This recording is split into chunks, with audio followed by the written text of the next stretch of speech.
Hi there. We're up in a new house today, and I'd like to talk to you about a device that you may have in your new home. Now, this is something older homes probably aren't going to have unless you've done some major upgrades to your HVAC system, heating, ventilation, air conditioning system. But in newer construction, because we think we build these homes so airtight that we're not getting any air from the exterior into the house if you're not going in and out of doors all the time, opening windows quite often. Down here in Texas, we don't open our windows a whole lot, 10 days a year, a little bit in the spring, a little bit in the fall, sometimes in the winter. So these new construction homes are wrapped so tight they need to pull in air from the exterior. And that's what this device does here. This device pulls air in from this duct that goes back here and out through the back side of the house.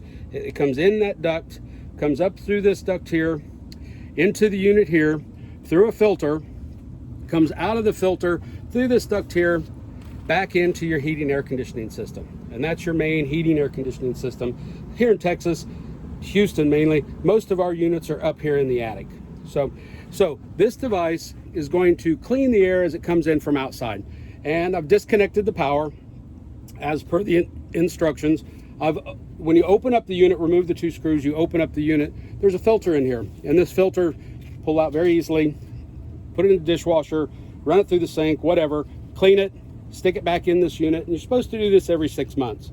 Simple, easy, has easy access, top of the attic stairs. Simple, easy thing to do to keep your house very efficient and very clean. As you can see, we're right here by the attic stairs, easily get up in the attic. So go up into your attic, see if you have something that looks like this. It's pretty obvious typically. They're going to be accessible. They're going to be easy to get to because you do have to service them. And you can see there's a little tag right here telling you what you need to do. So if you have any questions about something like this, give us a call. I'll be glad to talk to you, walk through it. We can do a FaceTime and see what you actually got going on. Appreciate you guys' time. Thank you very much.